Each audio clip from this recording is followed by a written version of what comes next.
എന്തായാലും Maryland studio കണ്ട സ്ഥിതിക്ക് മധുസാറിന് എന്തോന്നും കൂടി പറയാനുണ്ട്, നോക്കട്ടെ. ഒരു വലിയ രഹസ്യം പറയാൻ പോകണേ, ഇതുവരെ ആരോടും പറഞ്ഞിട്ടില്ലാത്തത്.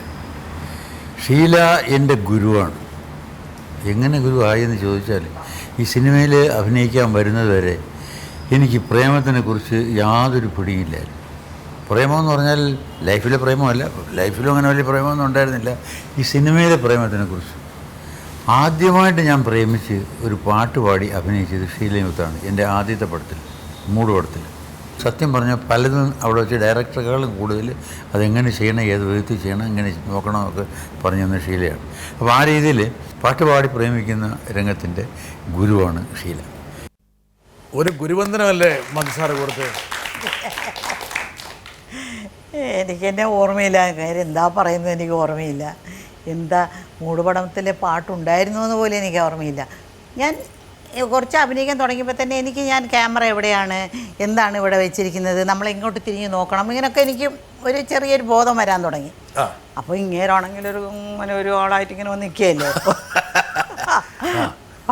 ഒരു മഴുവായിട്ട് എന്ന് ഞാൻ പറയുന്നില്ല, എന്ന് വന്ന് നിൽക്കും. അപ്പോൾ നമ്മൾ തൊട്ടോ നിൽക്കും. അപ്പോൾ നമ്മൾ തൊട്ട ഒരു പെണ്ണ് തൊടുമ്പോൾ കുറച്ച് ഇങ്ങനെ ഒരു അയവ് വരില്ലേ.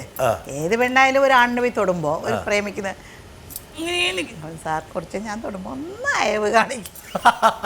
അങ്ങനെ എന്തോ പറഞ്ഞിട്ടുണ്ടെന്ന് തോന്നിട്ട് ശരിക്കും അങ്ങനെ ഒരുപാട് പറഞ്ഞു കൊടുത്തിട്ടുണ്ട്. അങ്ങനെയാണ് മൂപ്പരെ ഓ അങ്ങനെയാണ് പ്രേമം പഠിച്ചിട്ട് ദൈവമേ പ്രേമിക്കാൻ അറിയാത്ത ഒരാള്.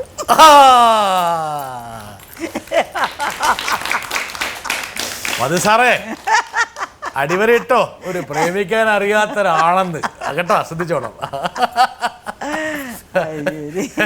അതെനിക്ക് ഇഷ്ടപ്പെട്ടു. പക്ഷെ പാട്ടിലെ ഇങ്ങനെയുള്ള ഒരുപക്ഷെ മധുസാറ് ഉദ്ദേശിച്ചത് ആ ഒരു രംഗത്തിന് പരിപൂർണമായിട്ടുള്ള വികാരപരത ആ കഥാപാത്രത്തിന് നൽകാൻ കഴിയുന്നു, മുഖത്ത് സ്ഫുരിക്കുന്ന ആ ഭാവങ്ങൾ. അതിൽ ഷീലാമ്മയുടെ ഒരു സാമർത്ഥ്യത്തെക്കുറിച്ചും വൈദ്യുത്യത്തെക്കുറിച്ചായിരിക്കും വേണമെങ്കിൽ മധുസാറ് ഒരു കോംപ്ലിമെൻ്റായിട്ട് പറഞ്ഞു. ഇൻഡയറക്റ്റ്ലി മുള്ളിക്ക് സിനിമയിൽ പ്രണയം പഠിപ്പിച്ചു കൊടുത്തതും ഷീലാമ്മയാണെന്ന് പറഞ്ഞതിൻ്റെ അർത്ഥം നല്ല കാലം സിനിമയിൽ പ്രണയം എന്ന് പറഞ്ഞു, അല്ലെങ്കിൽ അത് വേറെ കോൺട്രവേഴ്സി. അടുത്ത പ്രധാനപ്പെട്ട നിങ്ങൾ ഇങ്ങനെ പ്രേമം പഠിപ്പിച്ചു കൊടുത്തു എന്ന് മന്ത്രക്കോലായിട്ട് ചോദിക്കുമായിരുന്നു. അപ്പോൾ എന്ത് പറയും? No comments. ഓക്കെ.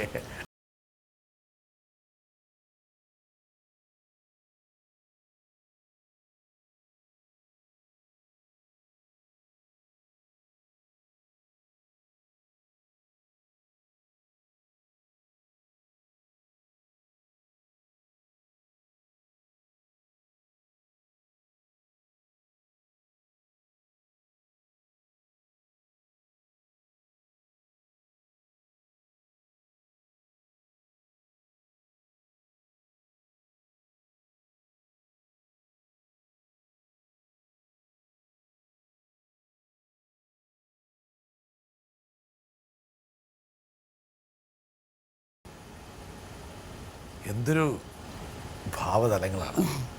ഭാവം എന്ന് പറഞ്ഞാൽ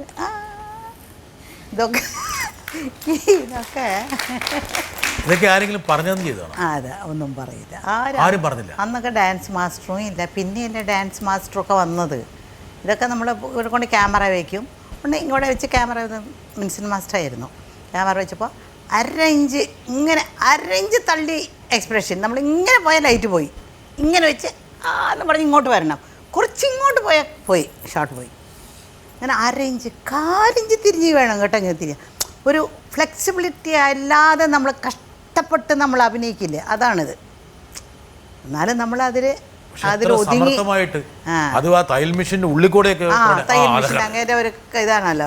കൈ ഇങ്ങനെ വെച്ചാൽ ഈ കയ്യിൽ അവിടെ ക്യാമറ വയ്ക്കും, ഇങ്ങനെ ഒരു അതൊക്കെ ഇങ്ങനെയൊക്കെ ചെയ്യുന്നതൊക്കെ. അങ്ങനെ ഒരു ഷോട്ട് ബൈ ഷോട്ട് നമ്മൾ അയ്യോ ഇനി ഇത് എത്ര പ്രാവശ്യം നമ്മളിങ്ങനെ ടേക്കാവോ എന്ന് ആലോചിക്കണം. നാക്കിയാ ഇങ്ങനെ ആക്കാൻ നോക്കില്ല, ഇങ്ങനെ ഇത്രയേ വരാൻ പാടുള്ള മുഖം, ഇങ്ങനെ വരാൻ നോക്കില്ല, ഇത്ര കറക്റ്റ്. പക്ഷേ ഷീലാമ്മ ആ പാട്ടിൻ്റെ ദൃശ്യങ്ങൾ കണ്ടപ്പോൾ ഷീലാമ്മയ്ക്ക് ഒരു വലിയൊരു അഭിമാനം തോന്നിയില്ലേ? നല്ല പാട്ട്, എനിക്ക് വളരെ ഇഷ്ടപ്പെട്ട ഒരു പാട്ടാണ്. ചോദിച്ചില്ലേ ഏത് പാട്ടുകളാണ്?